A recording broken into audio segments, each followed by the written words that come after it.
All right. Good morning, everyone, and welcome to our first breakout session of the day. If you were hoping to be in the Care Partner panel, what I've learned by supporting others, you're in the right place. I'm Bridget Moran-McCabe, the Support Services Manager with AFTD, and just as a reminder, this session's being live streamed for our virtual audience. So before I begin, I just really want to acknowledge that we've already had a pretty good amount of inspirational information this morning, and it can sometimes feel a little bit overwhelming maybe with so much going on. So all of that before lunch. So before we get some sustenance, I just want to just take a moment to realign our bodies and kind of get comfortable. I'm going to try to do something a little bit silly, if you'll bear with me. So we're in Maryland, so I'd ask everyone to, with your masks on, you can like make your hand like crabs. And then just in between your ears, you're going to put your fingers like the crabs, and then you're going to move them down your ears, kind of like you're making the money sign. So just do that a couple times up and down with like medium pressure, and then kind of take a few deep breaths, and that'll help us stay focused for our panelists. It's a strategy my 2-year-old niece uses naturally, so wanting to introduce it to all of you in case that's helpful. Okay, so again, before we get started, for folks that are in person with us this morning, if you have questions as the panelists who I'm going to introduce soon are talking, feel free to write them down on a card. Some folks are going to be around to pick up the cards, and then we'll beam them somehow into a space that I can read them. And for virtual, feel free to go ahead and just plug them into the question section.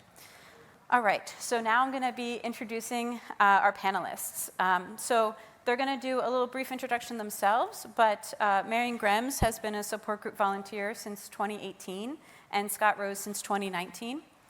Both have been on or going through the FTD journey in different ways, and I really look forward to our conversation today. They'll start with a brief introduction, and then we'll get to as many questions as we can.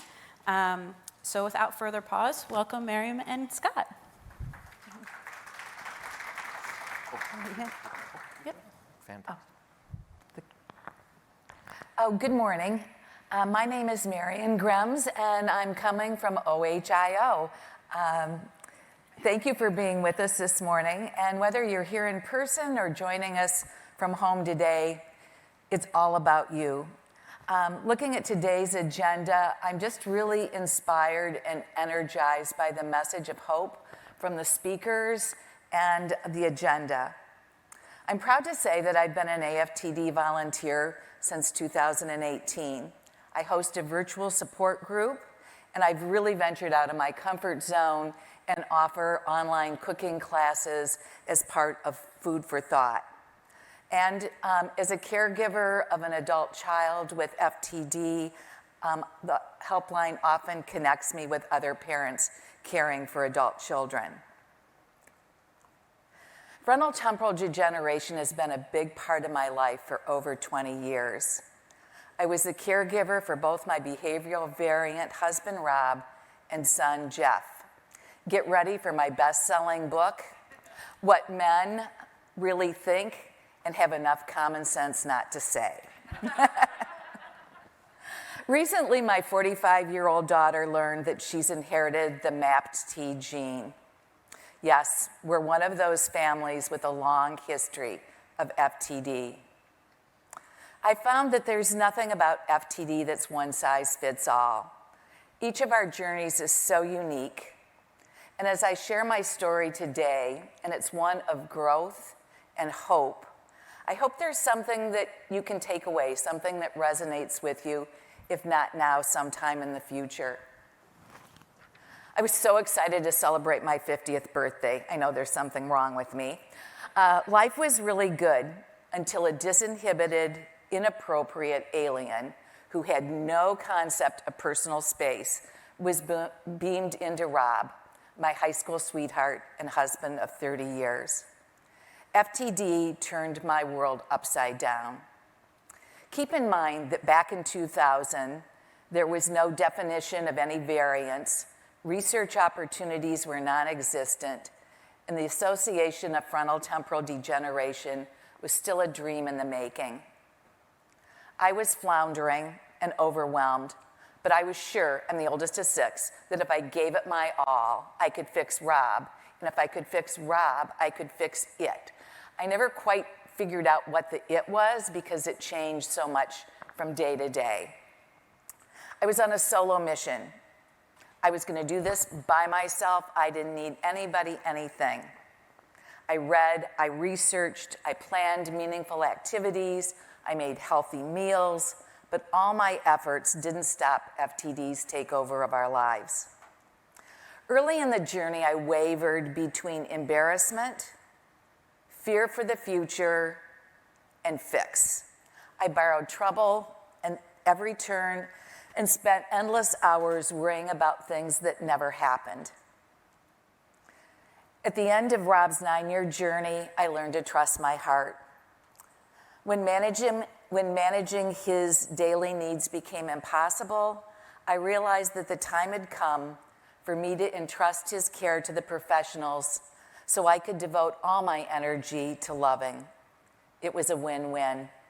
The social interaction with the staff and residents gave Rob a boost, and I gained an additional layer of support in my daily visits.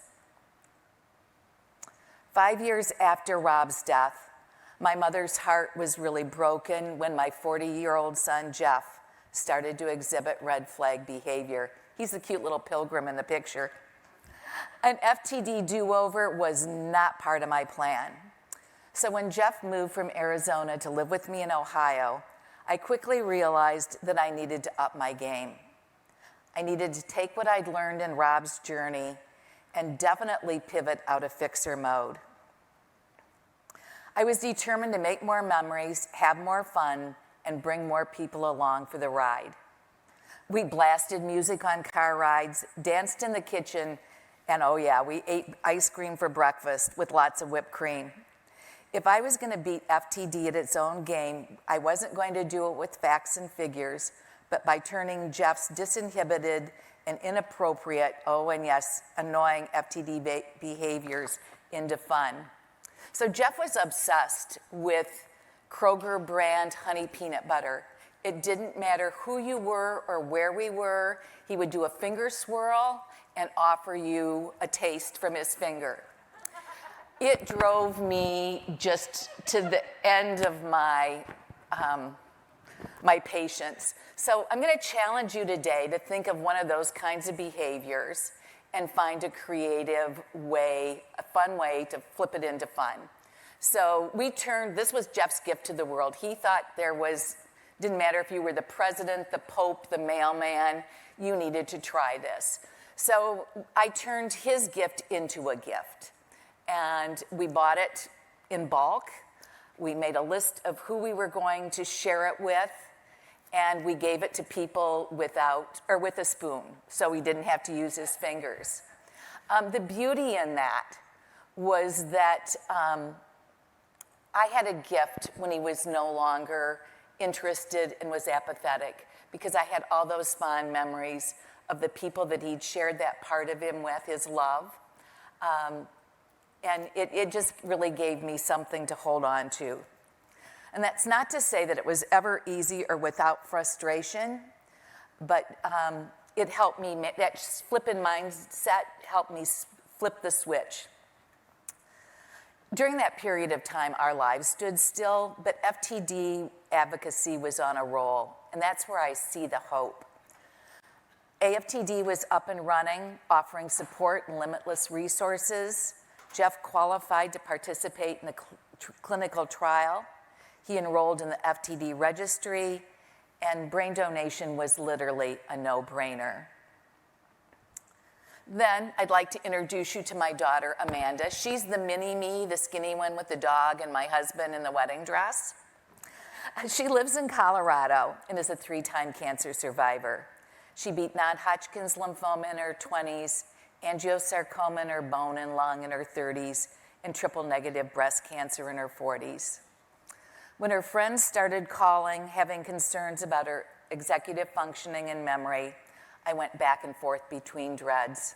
Did she have a brain tumor? Was it brain cancer, chemo brain, toxic chemo syndrome, FTD? The All-FTD study provided an answer I didn't want to hear. My granddaughters are 11 and 14, and I'd hope they would be spared the FTD experience. It's early in the game, but I've started a mindfulness practice and joined a support group to help me navigate what lies ahead. I'm devastated that my daughter, who's fought so hard to stay alive, now faces the challenges of FTD. But I'm here today to say I'm also really hopeful that the key to unlocking the mystery of FTD is right around the corner. With gratitude, I can say that I survived the past 2 decades thanks to the love and support and often the voice of reason of my family and friends. On a whim, in 2018, I hosted an AFTD meet and greet. I was skeptical not only about my ability, but doubtful that anybody would show up. But come they did. 5 men walked in talking, and to dispel the myth that men are strong and silent, they left 3.5 hours later, still talking. I had to flip the light switch to get them to leave. I was hooked. I was really hooked. They became the core of my support group. I love my support group. They are open, honest, caring, supportive. I consider them family. We meet on Zoom on the 4th Saturday of the month, and it's ideal for our group because many of them would have to drive 45 minutes each way just to attend, and the online format allows them the luxury of showing up without the added stress of finding a caregiver for a long period of time. And they show up. I mean, they call in from the road. They're in the basement. They're in their car in the garage. Depending on the day, they're always there for each other. And that commitment to each other and the warm welcome they extend to new caregivers is really heartwarming. I wasn't going to do this, but I'm going to make a true confession. I've always been available 24/7 to support others, but I always thought I could do it alone. I didn't need anybody. Well, this time around, I do. I had every excuse for not joining a support group. And some of you have probably heard them. I'm too busy, I don't have time, my loved one might overhear my conversation, I'm uncomfortable with being that vulnerable. So kudos to those of you who made participation in a support group a priority and part of your self-care practice. Just a show of hands, and in the chat, if you're online, how many of you are in a support group now? Great. How many of you are in more than one support group?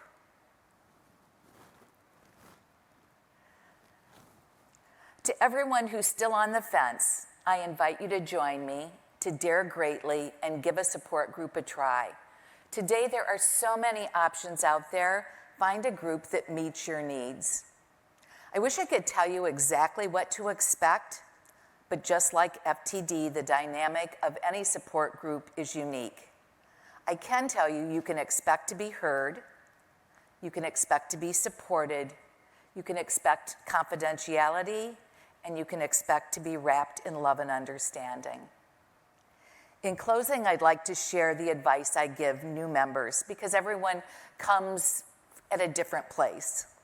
Keep it simple, be flexible with your expectations, carve out time for you, look for the gifts in the garbage, and the last one I'm going to share came from Jeff, actually, and it was when I was over talking, trying to manage. He looked at me and said, "Mom, yakety yak, don't talk back." So whenever I was overbearing, he would do this to me. And I learned to keep my language really simple and do it with love. So thank you for joining us today. And, I wish you all the best in your journeys. Thanks. Okay, so now we're going to have Scott introduce himself with a little bit about him and his wife. Well, good morning. My name is Scott Rose. I have been an AFTD volunteer for the last 3 years and that is a picture of my lovely wife, Maureen, and I.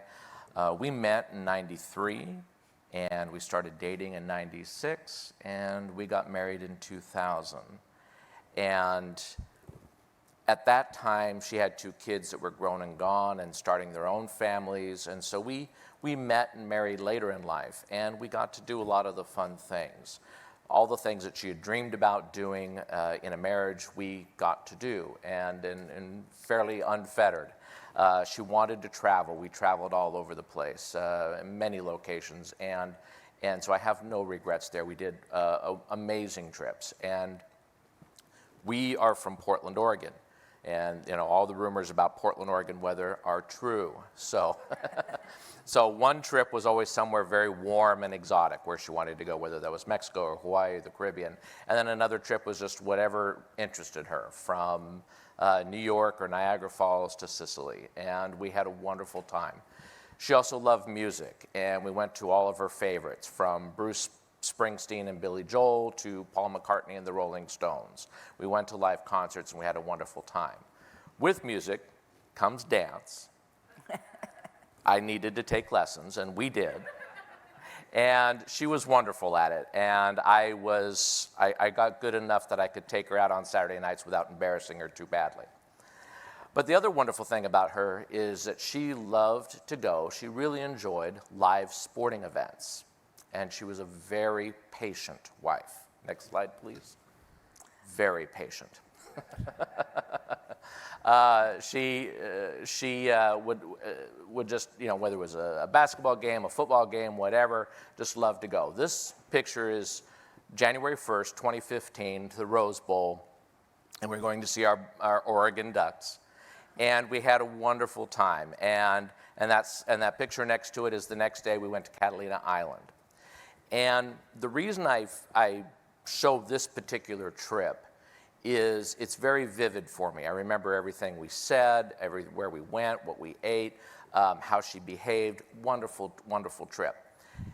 As I meet with the support group, and I help facilitate that group, and we talk about, and everybody's at different points in their journey. Some, their loved one has been diagnosed for a long time. Some, it's a recent diagnosis. Some, they don't have a diagnosis yet, but they're showing FTD symptoms. And we always sort of circle back to, well, when did you know? Should I have known? And hindsight's a beautiful thing. And then they will say, well, my loved one's been diagnosed for about a year, but if I really stop to think about it, I think maybe it's been 4 or 5 years that they've had symptoms. I bring this particular trip up because, again, it's so vivid, and I can look at this trip and go, my wife was not presenting FTD at this point. She had a few situations where at the end of 2015, couple things that gave me pause but not concern. It wasn't until early 2016, or a whole year after this trip, that we both saw symptoms that made us pause and made us go, there's something wrong here. Next slide, please. And so these pictures really showing Maureen's progression. And that first that first picture at 2016, that was about 4 months into her symptoms and about a week before diagnosis. Full of life, but there was a sadness there too, because she knew something was happening and something was changing. And then the continued deterioration throughout that. I remember that diagnosis meeting very well with the neurologist. We had gone through tests, we had gone through appointments, and again, like I say, it was about 4 months, and we met with the neurologist, and the neurologist told us, very matter of fact, Maureen, you have primary progressive aphasia, and we had no idea what FTD was. We had no idea what that terminology was. She had no history in her family, so this was all very new to us. And we asked, well, is this something we just learned to live with? And the doctor said, very matter of fact, no, it's going to get worse. I would estimate that, Maureen, you have 7 to 10 years remaining.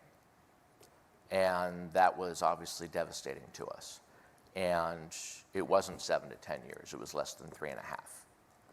And did we stop what we had always done? No, we just did it differently. We still traveled, we traveled differently. We still went to music, and we went to musicals, things she wanted to go to. We just did them differently. And we still danced, we danced differently. And so as you look at the progression there, and again, getting back to starting to facilitate a support group. I started that group in July of 19. Maureen passed in October of 19. It was certainly tempting to go, okay, I don't need group anymore. I'm kind of done, past that on. But I continued to do that because of the relationships we had built in just a few months, and really in a way to honor her and honor her memory. And this is something that I continue to do today. And next slide, please. So really, as we take, our group covers the gambit of topics, as a lot of your groups no doubt do. And so I could go for hours about all the different topics that we get into, but I'm going to focus on just 3 here this morning. And I asked the group, I said, what should I be talking about April 8th? And so this was fed to me from the support group. And the first and foremost is assembling a network. And this isn't just the professionals, the care professionals that we need to connect with. And we do share those contacts back and forth in the group. Hey, do you know a good elder law attorney? Do you know a good neurologist? You know, what happened here? I need a speech pathologist or whatever. But it's also the family and friends. And many of us have probably experienced family or friends that start to distance themselves, or they deny there's a problem, or they diagnose from an armchair.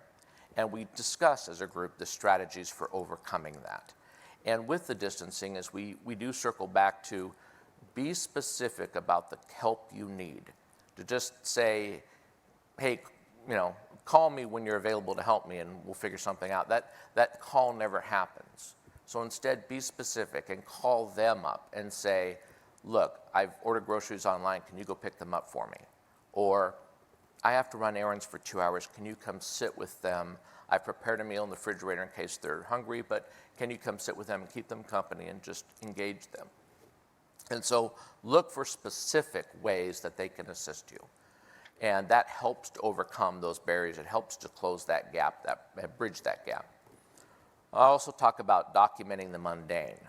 There are tasks that we have to do, we don't want to do. They're busy tasks, but we have to. And I'm talking about powers of attorney and medical directives and revocable trusts. And maybe you're adding a long-term care rider onto your insurance policy, if that's a thing that you can do. I encourage you, do that early. For those with behavioral variants, if you wait too long, they may really push back at that. They may still be in a denial stage. They may get angry about that. If you wait too long, you have a much more difficult time creating that documentation. For Marian, we did wait too long. She had the primary progressive aphasia, the semantic variant, and she was losing her words and losing her executive functions. What I didn't realize is she could no longer sign her name. And so as the financial strain built and we needed to put our house on the market, I needed her to sign that. So that power of attorney. So fortunately, we had a very understanding notary. We worked together, and he said, tell you what we're going to do is you're going to read the questions to her. She's going to answer yes, and I'll let you put in an initial. And we went through and did that on the questionnaire. At the end, for the signature, he said, you know what? Whatever mark she makes, we're going to call that good. And so he was very understanding. We worked through that. Not all notaries are going to be that understanding. And I waited too long, and it was a great lesson learned for me. And the last item here this morning is really journal your moments. And it is not too bold to say that journaling saved my life, because caregiving can become a very dark place. It can become very overwhelming. You can just feel like you've got no way out as a caregiver. And to take a few moments in the evening to just write down a few positive things that happened that day are truly invaluable. It doesn't have to be a big thing. My wife didn't eat for a couple days, and then she did eat. It was amazing. I just wrote that down. Had a good meal today. Maureen smiled today. She squeezed my hand today. I took her to the park with a milkshake, and the sun was on her face and the wind was in her hair. Those are the things, if she didn't have words that day, that I wrote down. And it helped me recenter each day. It helped me recenter and say, okay, I'm starting over fresh again because I had a wonderful moment that I can remember. What wonderful moment are we going to create today? And by journaling that after she passed, I'm able to read those moments. And so now she will have been gone 30 months this Sunday. And I can read that, and you know, for those of you that know, I've written our story, and that helps get me through in that really difficult grief, is journaling those moments And I encourage that with our group. Our group comes and they have prepared things when we meet each month. And sometimes it's hard for them. Sometimes they're overwhelmed, so we have to kind of pull that out of them and say, didn't you get a dog a couple months ago? Oh, yes. And then they go on and talk about how their loved one is interacting with their dog. Okay, there's the moment. And we try to kind of circle people back to that. But again, like I say, I could go on for hours about different things that we talk about in support group, but those were the three that the support group said, hey, bring those to the conversation today. So thank you. Great. Thank you so much, Scott and Marian, for telling your story. So I just wanted to start off, I guess, with the first question is, with your experience helping those along the journey, what would you say is the most important thing to keep in mind? And Scott, I'll have you go first. And for our IT folks, we're done with the PowerPoint, so if you wanted to cut that off, that would be fine. But I'll let you go first, Scott. Can you repeat that once more? I'm sorry, yeah. That's all right. With your experience helping those along the journey, what would you say is the most important thing to keep in mind? A lot of the stress that I hear in the voices of the people in the support group can really be boiled down to is this self-doubt and this second guessing. Am I doing it right? And the most important thing that I try and share with the group is you need to trust yourself. Are you going to always make the right decision? No. Are you going to make a decision out of love and caring? Yes. And so when they're wanting technical advice, by all means, we have a group that kind of says this is what we've tried. And we keep it very safe. We have 3 mantras in our group for safety is there is no judgment. No matter if you've made one decision for your loved one and somebody else has made another one, that's okay. There is no judgment. 2 is we don't take it outside of the group. Whatever is shared in the group stays in the group, and that's extremely important.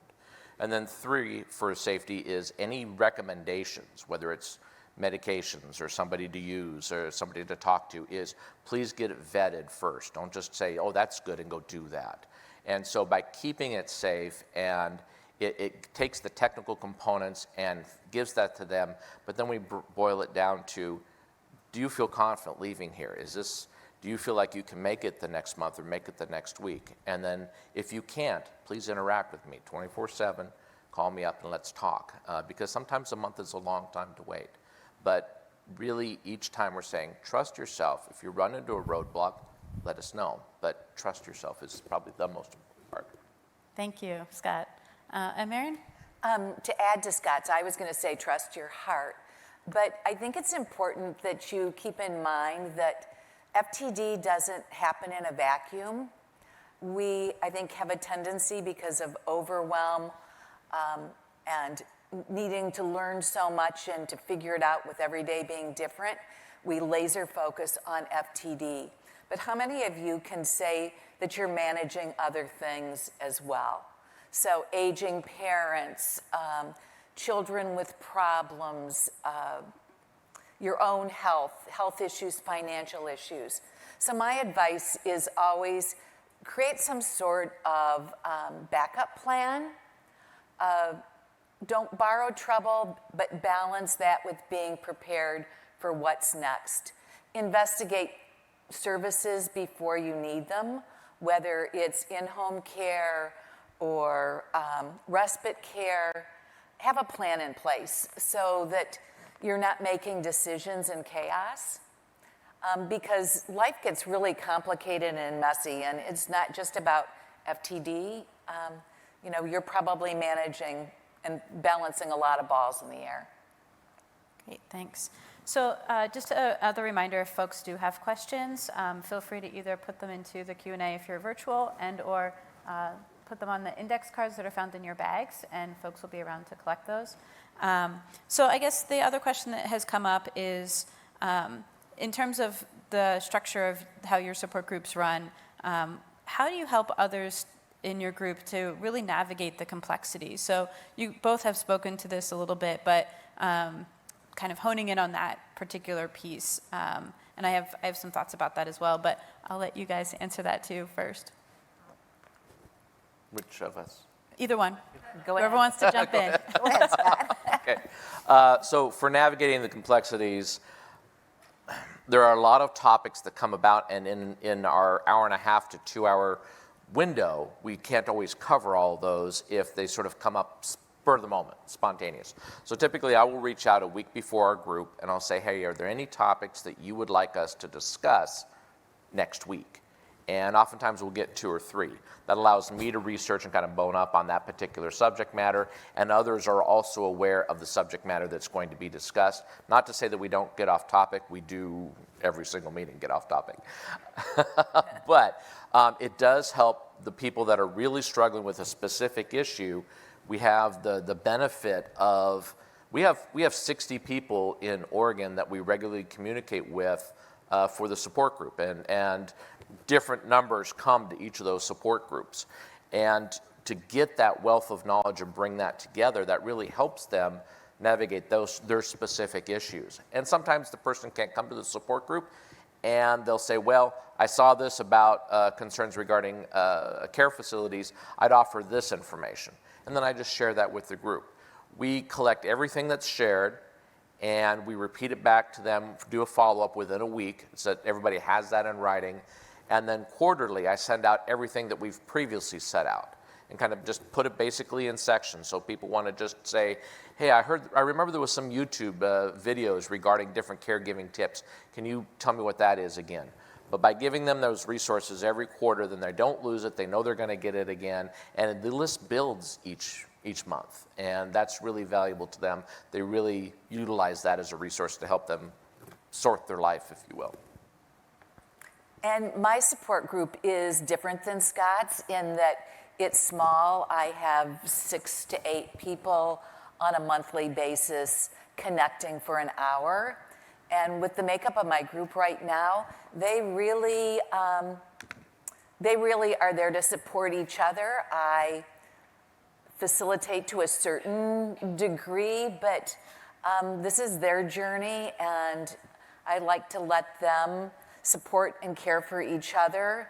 I do follow-up with resources after each session, things that we've talked about. I typically start out with a one-word check-in. You know, how are you feeling? What's your emotion? From that, we go into something that's a challenge, and we always end with something they're hopeful about or something they have to look forward to, an aha moment, something that they learned that they'd like to share with the group. Great, thank you. And I'll just chime in too as well. I've ran support groups in the past, and the model that we created at AFTD is that it's a peer-based model. So in terms of the complexity of the disease, I think in particular it's helpful to note that most of the support group volunteers in our network are either current or former caregivers. So they're folks who are going along the journey as well or have been on the journey. There are also some healthcare professionals who run the groups, but the majority of our network are all current or former caregivers, and I think that adds a layer for folks that are thinking about joining a group or wondering what the group looks like is, as you've seen through the introductions, Marian and Scott really do utilize their own experiences, but don't let that take over the group, right? So for instance, Scott is, his wife had PPA, but that doesn't mean that there's not behavioral variant folks that are looking for those resources and questions about that. And it also is important to note that at the same time, we're not expecting Scott or Marian to be an expert in anything other than their own experience. And that's where the group really kind of helps itself, as Marian was saying, with really that facilitation piece. And then the other thing that I would say in terms of that navigation piece, FTD is not only a challenge, I think, from the caregiving perspective, but even just naming things is hard to learn. It's not easy. The neurologists who are kind of in that medical space have made the words very challenging to even say. And so being able to be your own advocate means that you have to kind of get used to the lingo. And I think that that's really an important part for people that are just joining. How to say things like supranuclear palsy and know what that means is really hard in the beginning as you're really feeling completely overwhelmed by, all of these complexities. So I think coming to the group, hearing other people talk about it and talk about it in context of what that looks like for their loved one is really helpful, so that you can kind of start to imagine, okay, if I'm seeing this, that means I have to talk to my providers or my care team about these particular, symptoms or things like that. So I do think that for me, that complexity is really helpful in what I've been hearing from a lot of the caregivers that have come to the groups over the years. So that would be my answer. I know that I'm maybe not supposed to be giving an answer, but I felt like that was a really important one because it is something that we hear about a lot. So I will move on. The other question that we had is, what do you really tell your group members if they're feeling overwhelmed or lost? And yeah, either can take that one. You keep looking at me to start, man.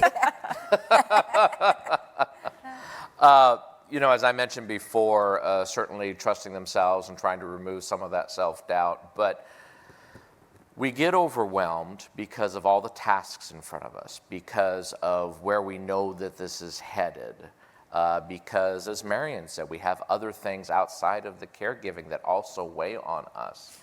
And we talk about that in the group, about how do we shed that feeling of being overwhelmed. And as cliche as it is, it's still very much real. You have to take one step at a time, one task at a time. Don't try and resolve or cure or fix, but manage the day, manage the moment, manage the issue at hand. And this is really hard because I can say it and then not do it myself, is you have to not worry what tomorrow looks like. You have to manage the moment, manage today. Oftentimes we'll talk about FTD care has to be very nimble. The life hack, the thing that you did to resolve a problem yesterday does not necessarily work tomorrow or next week, and you have to remain nimble. So to worry about how long that resolution or that solution is going to last will eat at you. Look at the day and respond to the day and the moment and the activity. I think about my wife and her slow deterioration in just using the phone, from using a cell phone, and that worked until it didn't. And then I went and got a landline because she was used to landline. Well, that worked better until it didn't. And it was trying to get her to hang up the phone. It wouldn't hang up the phone, which created a real problem because I couldn't get a hold of her because I had to still work and she was retired.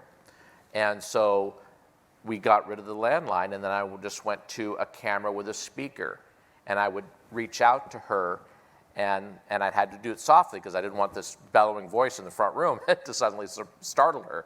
But I'd say, "Honey," and she'd look around. I'd say, "Honey, this is Scott. How are you doing?" And then she'd kind of learn to go to the camera, so she got really, really close to the camera, but so that we could have that conversation. And that way she didn't have to press a button, she didn't have to carry anything, she didn't have to hang up anything. It was me just interacting through my phone to that speaker. And that helped her kind of give her some assurance and go, "Honey, I'm going to be home soon, just wanted to check on you. Have you eaten today?" "No." "Okay, well, I want you to go get something to eat," and kind of work through that. But again, it was just taking that moment and not worrying that whether or not this is going to work tomorrow. You have to take each moment in its time.